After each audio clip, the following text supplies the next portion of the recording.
We're going to go right into our next interview, which I'm really looking forward to. He is a curmudgeon. That's all I can say.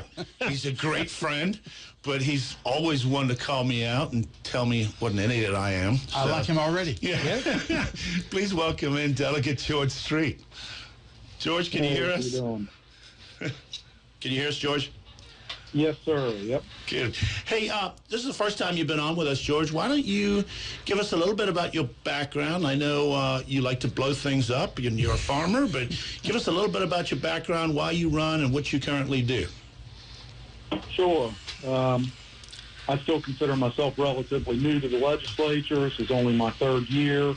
I spent a little over 10 years in the military. Served a few tours overseas, and currently own a farm here in Preston County where I represent, and I enjoy working outside and doing that kind of thing. I enjoy agriculture, crops, livestock, all that. I decided to get into this, frankly, because,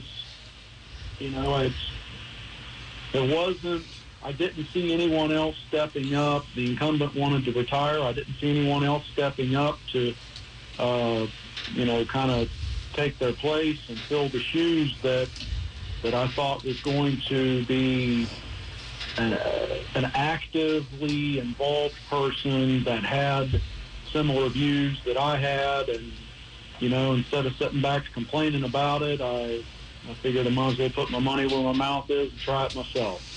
George, what branch of the military were you in? Army. Army? And you said you served about 10 years?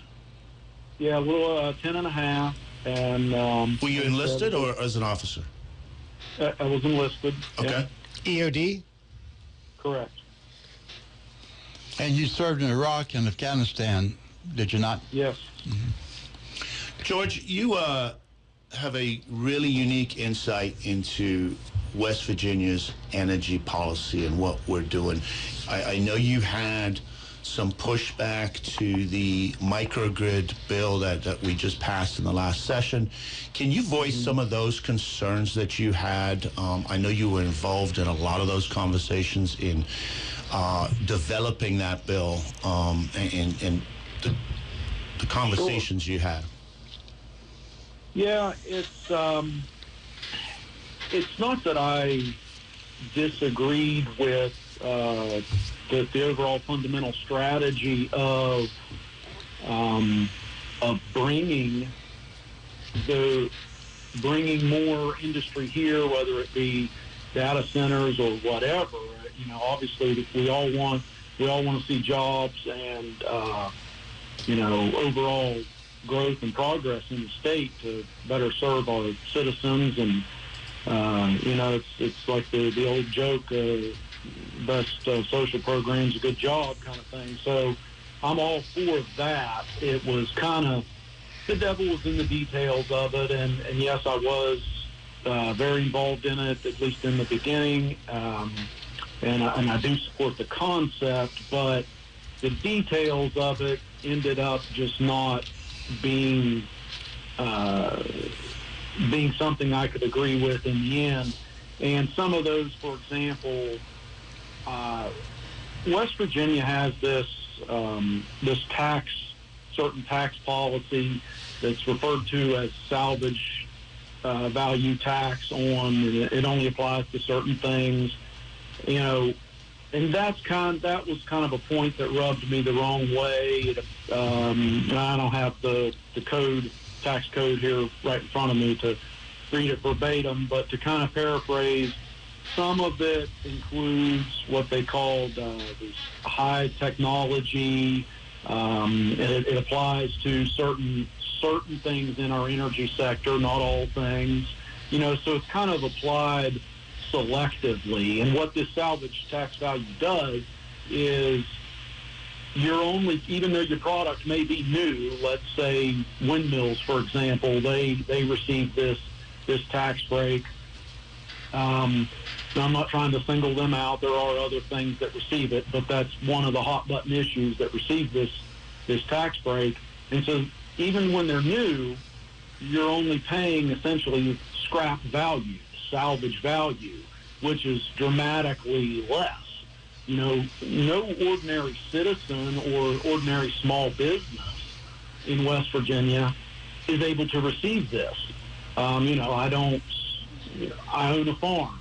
I don't get salvage value on all of my property and machinery and equipment and, you know, my house. We all own a house. We don't get salvage value on that. We have to pay the whatever rate. And so that was a bit of a sticking point. I thought and I had talked to other states during the process of crafting legislation for these microgrids, which are kind of tailored toward people, getting companies to bring these data centers here. That was one of the big things.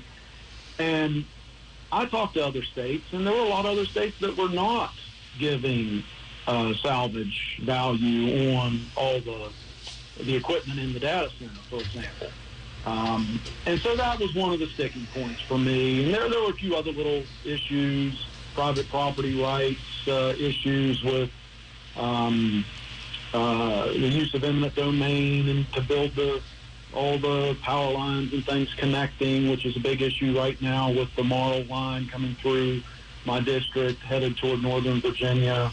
You know, counties, what was being taken away or, you know, perceived as taking away the local control from counties, the way the tax structure was done, on and on. There was a lot of details. And again, it's not that I disagree with the overall concept of let's bring more of that stuff here so that we get the jobs and the revenue from it. Yeah, I'm fine with that. It's just kind of the details of it. I wish we could have worked something out, worked some of the numbers out a little better. So Monongalia County, Hampshire County have all come out against these lines. Has Preston County done the same, George, or are they still? I believe so. I believe that our county commission, and you know, I don't have their statement in front of me, but I think that they chose to not come out in favor of it. They, like you just listed off some of the other counties, I believe Preston also came out, you know, with a... And where do you stand on it, George?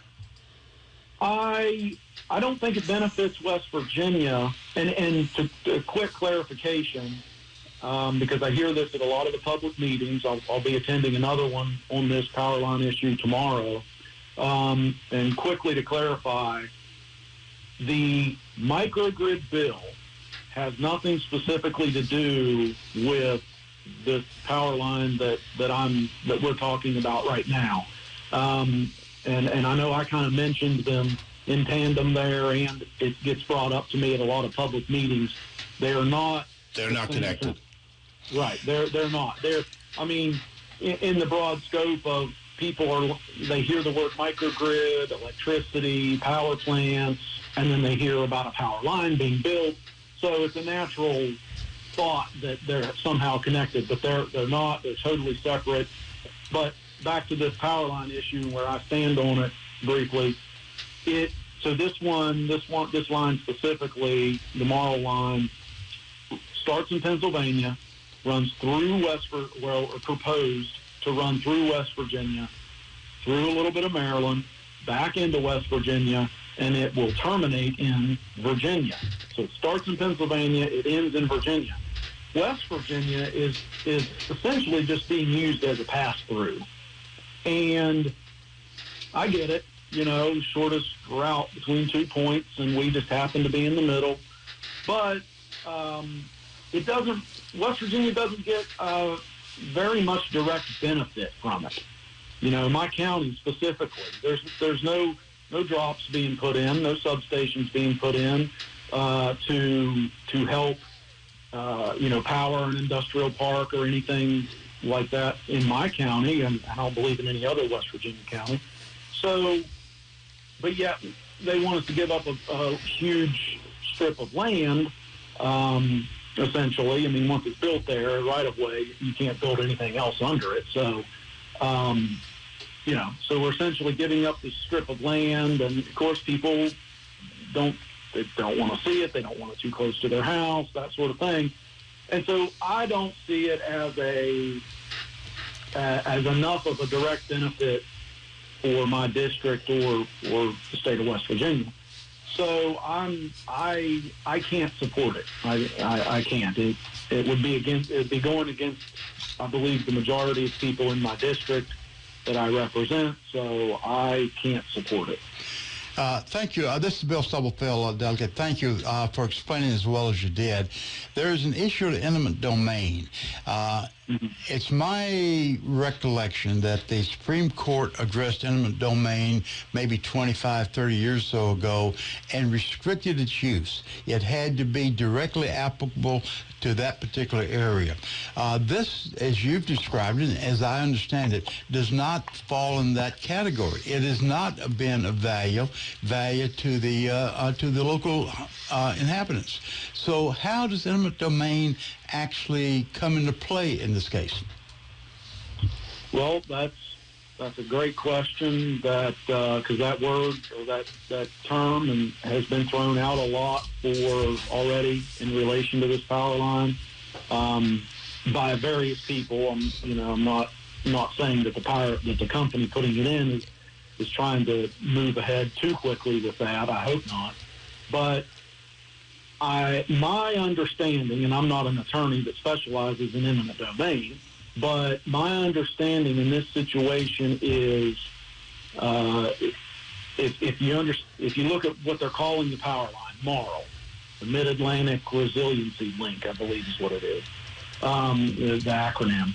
So resiliency, okay, and it's tying into the whole PJM grid. The whole Mid-Atlantic, roughly 13 states are involved in the PJM grid, serves, I don't know, roughly 65 million customers, and so which West Virginia is a part of, along with Pennsylvania, Maryland, Virginia, all the states around us, essentially.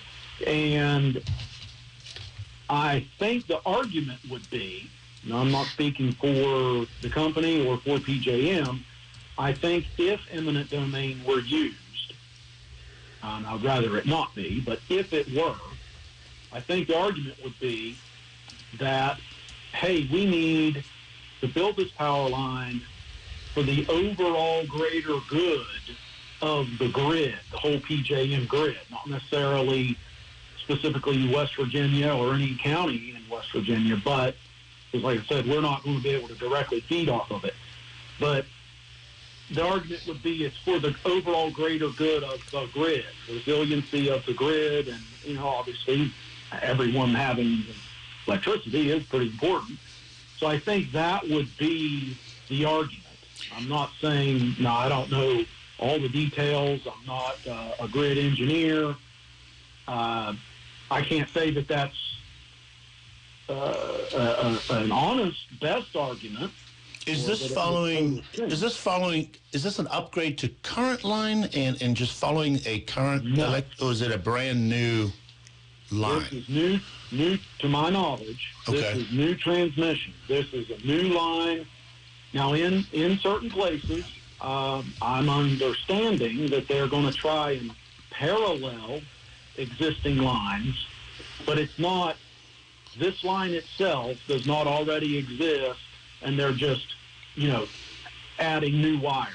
And this has not been approved by the Public Service Commission. It's still going before them, correct? It's a company's plan. That's my understanding. Okay. It's still, they have not given approval yet. Now, if you look at the number of power lines that the PSC has that have, asked for approval and not received it, I think it's probably almost zero. So, I mean, one would think by looking at the past track record that it will be approved, I would imagine. But, I mean, I don't know that. That's just looking at the history of it. But, yeah, it has not been approved yet. Yeah, going back to Mike's question, that part of the power line going through Jefferson County, Mike, I believe is going to be replicate or use the existing power line. They're going to put up different poles, different type of poles. It's a bigger 500 but kilowatt. it's going through going through the existing line. But going back to the PSC issue, and this kind of goes full circle to eminent domain. Who has the final say-so? PSC, if they rejected the request, is there an appeal, and is it taken outside of the West Virginia PSC's domain? I cannot speak to that too much. It's not my, area of expertise, and I don't want to speak for the PSC. Charlotte Lane is, she's obviously very knowledgeable on this, and she could speak to it. I couldn't speak to that. I good chance I'd say something incorrect. So seems reasonable to me. This is John. It seems reasonable to me that this could be stopped by the political entity that's involved. I mean, the state could say no.